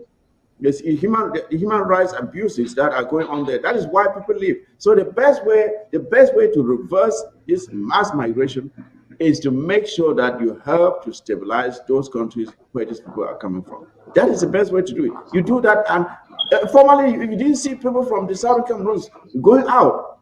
Even people who went out to studied and went right back because the situation was good. You know when you went back, you have a job in a stable and peaceful environment. But the situation is different now. When people, the rate of migration in a country tells you the state of affairs in that country. It's like you take a cricketer and put it in a frying pan. When it's still alive, it has to find a way to jump out because it's hot. That is the situation. The place is uncomfortable. It's a hellhole. That's why people are leaving. It's not because they want to. This mass migration is destroying families, separating families that will never be together again. It is very, very dangerous to the home country where people are migrating from. It's not a healthy thing. If I had a choice to stop it, I would stop it. But when the situation is so bad where you have to struggle just to survive, that's why people are leaving. Not because they want to, because the situation is desperate. That's the only thing. And that brings us to the very reason, the essence for the struggle for the restoration of the independence of the Southern Cameroons. So we can provide a safe and prosperous environment where our people can live and be able to fend for themselves and realize their God-given potential. That is what is lacking. When people have that, there's no need for them to get up and abandon their families and go, and some are dying on the high seas, some are dying in the jungles of Mexico, and for no reason. People don't have to take those risks if they can find a stable environment to pursue their dreams. How many Rwandans do you see out here? How many Mozambicans do you see out here? You see, with those countries where you see their citizens living, the situation in those countries is bad. That's bottom line. So that is what we have to say about this, and we hope that the U.S. government will not just focus on deporting people, but they need to really ask themselves why people are leaving their countries in the first place and help to stabilize the situations in those countries by ensuring that there's good governance so people can stay where they are. That's the best help that can be given. That's Now, true, Chairman Mike. The clear example is in if you look at the number of people that are going to be deported, look at Venezuela. We last year we saw an election in Venezuela that the guy lost, but maybe a third of the population of that country has left because of bad governance. But the guy is yes, still there as the president. The US should have said no. Your citizens are coming here and committing crimes in my territory. If you want to keep your citizens, let's change this government. Sometimes I don't blame the US when they intervene in some of these areas. But if you are intervening, there should be a sustainable plan to keep the territory going for a long time. We don't just go intervene without a good plan. So the government of America should be looking at why are people leaving these territories. When you see a number of people leaving some areas, there should be a problem there. I don't see. There's one thing that they say: if you see a rat mole running outside during the day, know that there's water or there's something in their hiding yeah, spot. They don't just get out to run out there during the day like that. So they need to figure this out, not just deporting them absolutely, back there because most absolutely. of them will be back. Deportations alone are not the solution. Deportations alone are not the solution. They need to add another dimension to it and make sure that these areas where people are migrating from are stabilized. That will help them a lot with this migration thing.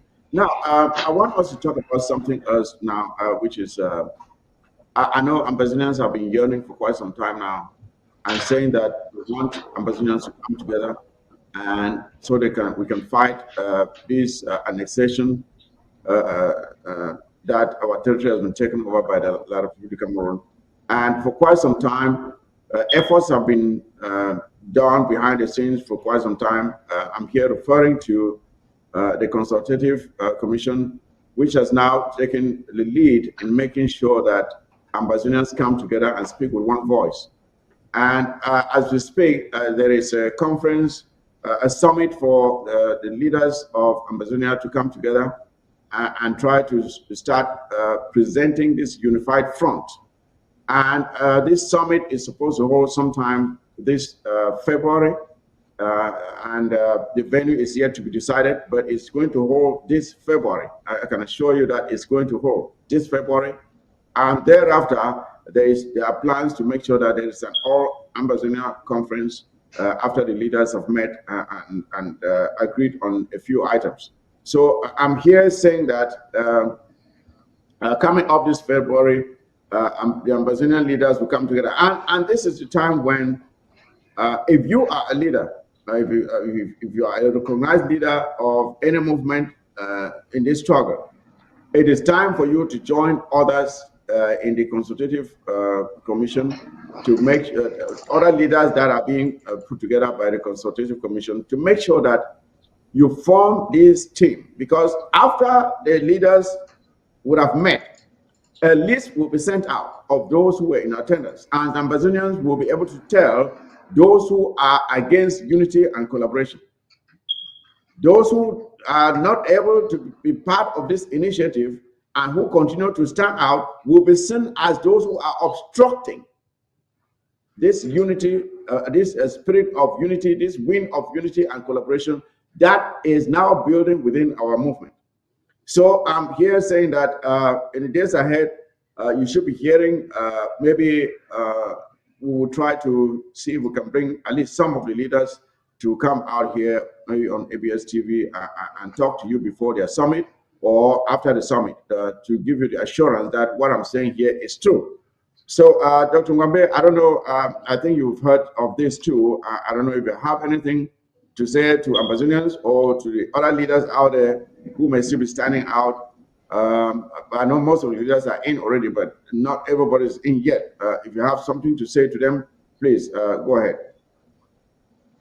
We want to appreciate all the organizations, the leaders, communities, groups, individual Ambazonians who may not be affiliated to any group, who are encouraging us to collaborate with one another, to find ways to create a united front with one another and find ways to move together one another, because at the end of the day, we are all we have, while at the same time we're trying to make friends and find people who will share common interest with us.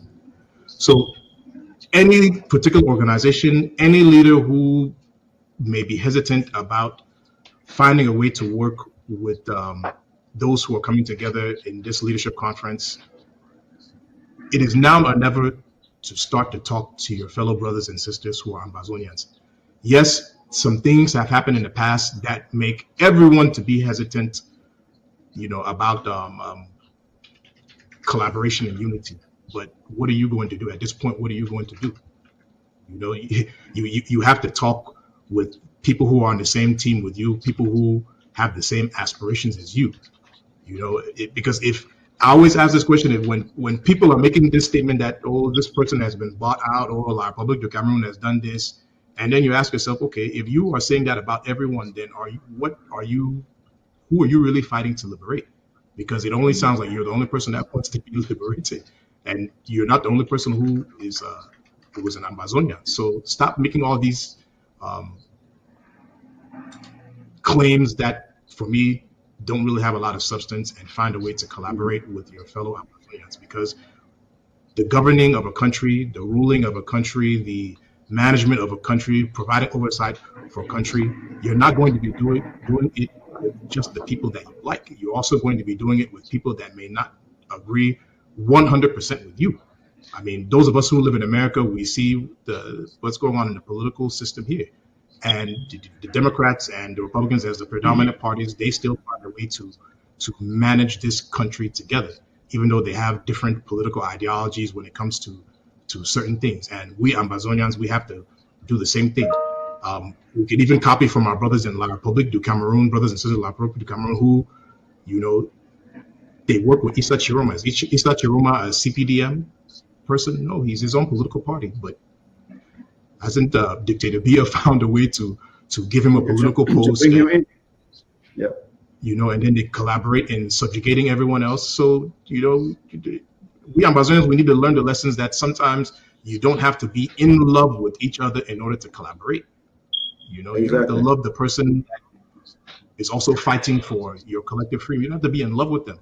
You don't even really have to like them, but you have to recognize that you all have the same aspirations. If you think you don't have the aspirations and you have evidence that that confirms that, and I'm not talking about a hearsay and all this other nonsense that I see going on in forums and some of the stupidity that I see people writing all over the place. I'm not talking about that kind of bullshit. I'm talking about like hard evidence, pictures, audios, videos, that kind of stuff. Not all this I hearsay bullshit that people are throwing at each other for political positioning purposes. Then that's a different thing.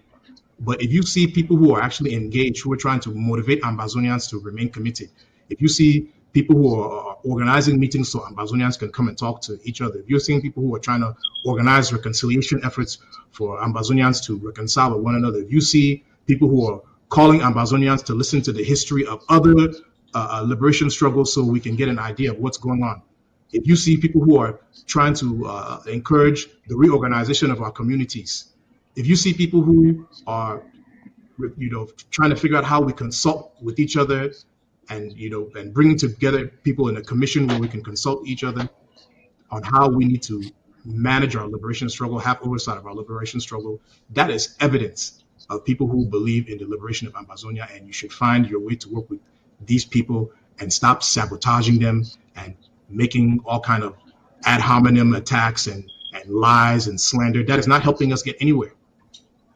Absolutely. Dr. Gomez, I would like to add this to what you are saying here. I would like to add this. Let's take, for example, the list that this conman Salah has sent out. You have the list of the names that are on that list are from every other movement, from every movement in this struggle. The Correct. names are from every movement in this struggle. What does that say to us? That is telling us that we are in the same boat. No matter what you call yourself, no matter what organization you are militating under, we are in the same boat. We rise together and we fall together. The list that Salah has sent out, is there any distinction?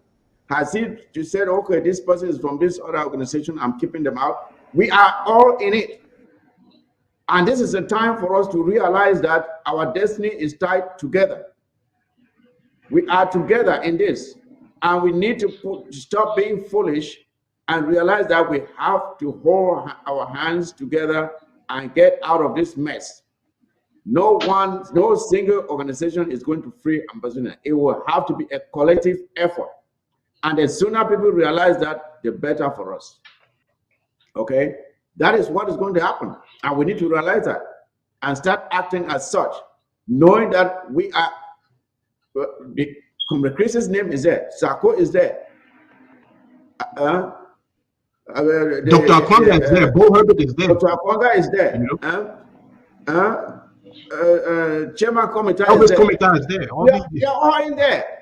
Yep. John Barco, Dr. Tita. Dr. Tita is there. Dr. Abongwa is there. All kind of man Abongwa is there. Joe, he's not even from the US. That's one of the foolishness of the case itself, because you put in some. Abongwa is not even in the US, but his name is there. So if you take your list to the US, they ask you, okay, but where is Abongwa? Where does he live? What is Salah going to say? What will Salah say? That's how stupid the guy is. So, Ambassadors, all I'm trying to say is this: let us stop this foolishness. The leadership summit that is coming up, let us come together, put our ideas together. If you have a better idea than the other person, put it on the table. Let your arguments convince others that your choice is better. It is not the time to stand out. We have sent by this frivolous law list that is sent out by this guy that our destiny is tied together. We are all Ambazonians. There's no distinction. We rise together or we fall together. That's the way it is. And we need to understand that. Chairman Patrick. It seems that you guys have all said what I was going to be telling the Amazonian people. When we talk about people coming together as I think Chairman Patrick is having a call or something. Chairman Patrick seems to be having a call that has disrupted his commentary. I don't know if Chairman Patrick happens to log back in. He'll be allowed to make his statement. But in the absence of that, Dr. Mwambe, I would like for us to talk about this sham of so-called 11th of February celebration, which we have clearly indicated that it is banned in our territory. The celebration of the 11th of February is a sham. That was the day we were, the very first time that we started, that this betrayal of our people started with a plebiscite that was supposed to be just the initiation of talks between us and La République du Cameroon, and we were supposed to follow through and make sure that we have a permanent agreement between the two of us. But of course, Ahidjo bulldozed his way. Those final talks to determine the kind of relationship we were supposed to have with La République du Cameroon, those final talks never held. And henceforth, they have truncated the significance of this day and given it a so-called Youth Day, which doesn't make any sense. I don't know what happened to the youth on that day that they are celebrating. So it's been quite some time now that we have banned the celebration of this betrayal anywhere in Ambazonia. And I think there's a flyer out there, if the studio can put it out, that spells out clearly that this day must not be celebrated, and anyone going out there to do so does so at their own risk. The celebration of the 11th of February is banned in Ambazonia, and on that day for Ambazonians, Ambazonia will be completely locked down. This 11th of February, Ambazonia will be completely locked down. Don't go out there and try to dare. You have seen what has happened to others who defy this, the orders that are being sent out, that Ambazonia will be locked down. Do not risk yourself to go out on that day. Stay indoors. It's a day of meditation. Think about those who have lost their lives. Pray for them. But do not go out and be involved with anything that has to do with the celebration of the 11th of February. And likewise, just as that, you must not also get involved with anything that has to do with elections that are organized by La République du Cameroon. Any such activity in Ambazonia is equally outlawed. It is outlawed. Anything that has to do with the campaigning, taking part in any rally, the distribution of electoral material, anything like that. Of any election organized by La République du Cameroon, such activities are outlawed anywhere in our territory. I want to be very emphatic. Do not take the risk. We have been informed that there are some clandestine registrations going on in the southern zone and in the northern zone. That there are some clandestine activities going on in the southern zone and the northern zone.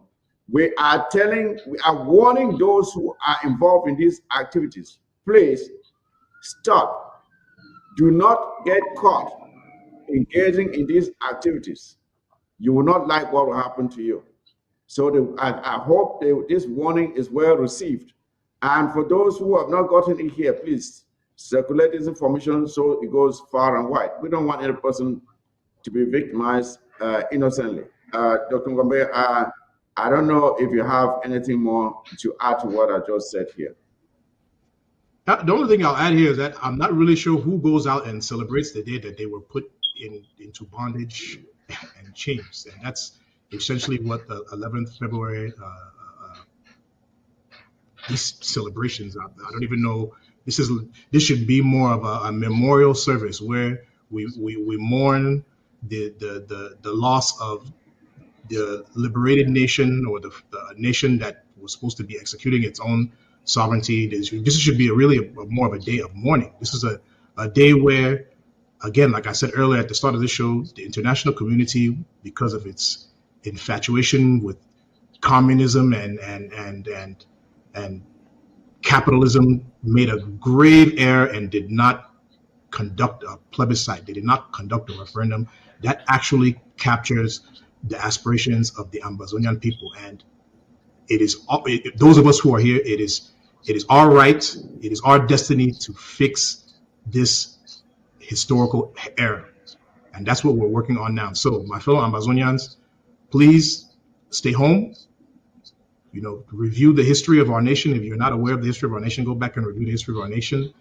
Take time to commemorate with your fellow Ambazonians, and take time to celebrate the fact that we as Ambazonians, we've woken up from the slumber to fight for what is rightfully ours. That's what we should really be celebrating on this 11th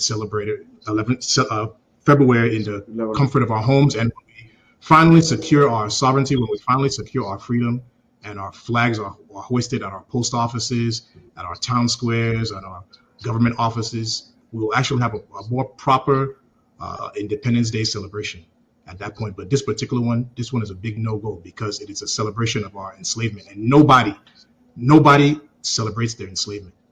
The day of your enslavement, yeah.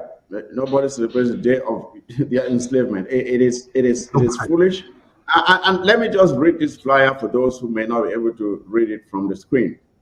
No La Republic of Cameroon organized elections in Ambazonia. It is considered a treasonable offense for anyone to take part in the following activities in Ambazonia. 1. Take part in any La Republic of Cameroon organized elections. 2. Take part in any La Republic of Cameroon rally or election campaign. 3. Be involved in the distribution or dissemination of electoral material. 4. Present yourself as a candidate for any La Republic of Cameroon election in Ambazonia. Number 5. Promote, sponsor, or supervise any La Republic of Cameroon election in Ambazonia. Anyone taking part in any such prohibited activities in Ambazonia does at his or her own risk. You've been warned. I think the flyer says it all. I don't need to add anything more. You have heard it for yourself. Distribute it, share it, and use it wisely. Dr. Mambe, I don't know if Chairman Patrick is back. If he's back, maybe I'll give him an opportunity to finish the statement he was making. Okay, I can see you are back. Chairman Patrick, just round up and just make your final statements, because we're coming down to the end of the show. Just make your final statements, then I give a couple of seconds to Dr. Ngwambe to do the same, and we'll call it a day. Chairman Patrick. Yeah, Chairman Mike, I know, I think my phone was frozen and I did not get that. So, but I will just conclude by giving some glimmers of hope to the Ambazonian people. There is a flyer that somebody just sent to me to discuss here about the fact that this is fantastic news for Cameroonians in the US. Many from the Anglophone Northwest and Southwest region will be exempt from mass ongoing foreign deportation. This exemption applies to those who were previously under removal proceeding, provided they were granted temporary protective status. Good. So it's here saying TPS holders are safe. If Cameroonians were granted TPS, they will not be affected by the mass deportation, even if they were previous under removal proceedings. And so this is just some glimmers of hope to the Amazonian here in the US. But if you have this opportunity, if this opportunity has been given to you that you will stay in this country, you need to join this revolution. Yes. You need to make sure there is fire on the ground so that anybody thinking about sending you back, they should see the fire that is burning out there so that they know you are going to a dangerous zone. So kudos to whoever has worked really hard to keep Ambazonians safe in this country. You will be here. We know you all have heard about the leadership conference coming up. We want Ambazonians to all tell their respective group leaders or team leaders to join, to go there, speak up their mind. If you do not talk to your brother, don't think your problem is ever going to be solved. We solve problems by communicating, and you need to be there with the Ambazonian people. And again, thank you so much, Chairman Mike. And I really want to say thank you to everybody that have listened to us today. We are here for you. We are here for the Ambazonian struggle, and we're going to fight to the last man standing. Goodbye, and to Nsala, keep on. I've seen so many things about you. You are going to be running away from Ambazonia. Your family and everybody will be running away one day. Thank you so much. Thank you, Chairman Patrick. I always appreciate you taking the time, even when you are at work. You are always able to sacrifice and join us, and I want to appreciate that. And again, like you have rightly said, the piece of information you have just given there is another slap to Salah's face. There you go, Salah. The Amazonians who have their TPS protections, as this news is coming, they are safe. They will not be deported. Talk less of the so-called list that you have put out there. So we are safe. Our case is well recognized. And as you have rightly said, Chairman Patrick, all Ambazonians who are benefiting from this situation, the only reason you are benefiting from this situation is because of the conflict situation that's going on back home. And the only way to make sure that it is resolved properly so that even if you have to go home, you have a stable environment to go back to is to join the struggle. Join the struggle, make sure that we are maintaining the firepower. So when the firepower is ending, it is when the situation on the ground has been resolved to the satisfaction of the Amazonian people. That is what that should be our objective. But when you come here benefiting from the TPS situation and you fail to support the struggle, you are betraying your own very cause. Because once that Republic of Cameroon stabilizes the situation on the ground and they say everything is back to normal, then you don't have any case anymore. Once the situation, they say everything is now back to normal, then your TPS protection can be revoked at that point. I want you people to understand that. So again, the incentive, you should therefore have the incentive to make sure that you join the struggle and make sure that once the peace is coming, it is coming with a solution that has addressed our grievances. That is what we should be doing right now. Dr. Ngwabe, please make your final statement. Yeah, Tom Mike. First of all, let me thank the production staff of ABS TV and thank you, Tom Mike, for inviting me onto the program today. And my appreciation to our brother Chairman Patrick also for helping us to enlighten this conversation. Last but not least, with regards to the statement that you're reading, big thanks to our big sister Anne for providing that information for us to present here with regards to the protection of Ambazonians in this country. So, my fellow Ambazonians, you all have heard everything that we had to say, and we have to show a lot of appreciation to some of the names that were on that list, from Comrade Chris to Dr. Sako to John Bakuro, Dr. Kwanga, Elvis Kometa, Reverend Asong. I'm trying to think of who else is on that list, who is a public figure, because I know there's some names on there who I think that not really public. Is there. A lot of people. Yeah, I think Gua is there and others. Yes, true. Our sister, great Iringwa, is there. Yes, that's true. There are many people on there, and we really want to appreciate them. Is there. I don't know. Ambazonians. We want to appreciate them and all Ambazonians who believe in freedom and who are fighting for the liberty of Ambazonia. We want to thank you all for being a thorn in the side of La République du Cameroun. We really appreciate you all. Wear this as a badge of honor. Do not be afraid of this. We are all on the right side of history. We're on the side of history, like I said earlier, with the Paul Revere's, President George Washington, the Thomas Jeffersons, Martin Luther King, Nelson Mandela, all these people who we know in the world who have fought for freedom of their country in the face of all the dangers that were out there. We're on the right side of history.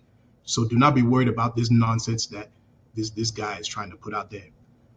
With regards to the leadership meeting that is supposed to be coming up in 11 February, I really want to encourage my fellow Ambazonians who belong to organizations and those who may be individuals, but maybe you have communication with those who represent organizations, or if you don't belong to an organization and you want to see how you can participate, I'm pleading with you all to find your way to participate in these conversations. Ambazonia, we need to be talking with each other. We need to be collaborating with each other. We need to be putting up a united front with each other. You all know me.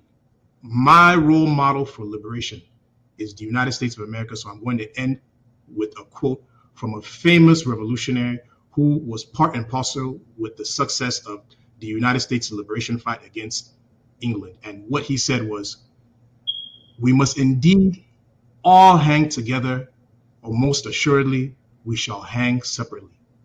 That's Benjamin Franklin. Those of you know who Benjamin Franklin is, he's on the $100 bill. So these words more than justify why he's on that $100 bill where it said it's all about the Benjamins. I repeat, Benjamin Franklin said, "We must indeed all hang together, or most assuredly, we shall all hang separately." My fellow Ambazonians, this applies to us 100%, just like the $100 bill.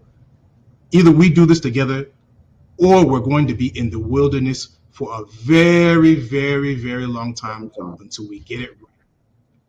I end with that message for you all. God bless you all. And I want to thank you again, Dr. Ngwembe. Thank you very much. Welcome back. I hope that